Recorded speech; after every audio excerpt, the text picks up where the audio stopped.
Legend of the Biloxi. Is there anyone else I should see before I leave? Penny Factor, elderly Seminole Negro woman got up from the rawhide seated chair on the covered porch of her cheap house, which stood on a hill overlooking the Texas border town of Bracketville. Have you seen Willie Wilson? He's a Biloxi. A what? A Biloxi. An engine. At least his mother was. Oh, a Biloxi. Nah, such a Biloxi. The rest of the tribe joined hands and walked into the Red River and drowned themselves all except Willie Wilson's mother and her sister and brother. They go to Mexico and join up with the Seminole. You're going to Nacimiento, ain't you? Well, Arsenio over there, she a Biloxi too. That's certainly very interesting. I wish I'd know about this Biloxi business sooner, since I'm taking the bus for Eagle Pass right after supper. But I talked to Willie Wilson, and I think he told me that his mother was Minnie Johnson and that her mother was a Payne from the territory. Where did you talk to Willie Wilson? At the Wilson Cafe, Rebecca Wilson's husband. Oh, that ain't Willie Wilson. That's Bill Wilson.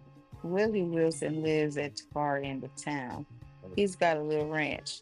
When I arrived at the Wilson Ranch, located on the little mess of town, west of town, the proprietor was absent, so I returned to the Wilson Cafe.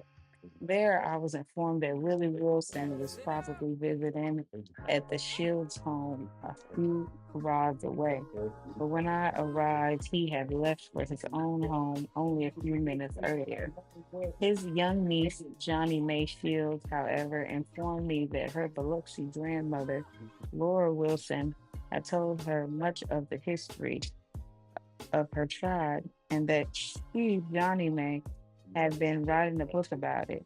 But the manuscript had got burned up, a fate to which the work of amateur historians seemed peculiarly susceptible.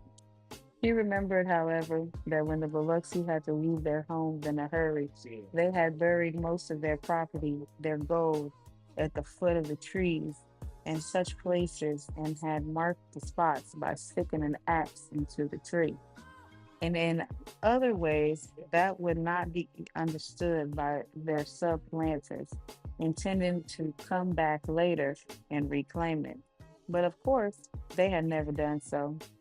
He had also heard that there was in Mexico City a statue of her uncle Isidro, who, for something he'd done for the government, probably against the wild Indians.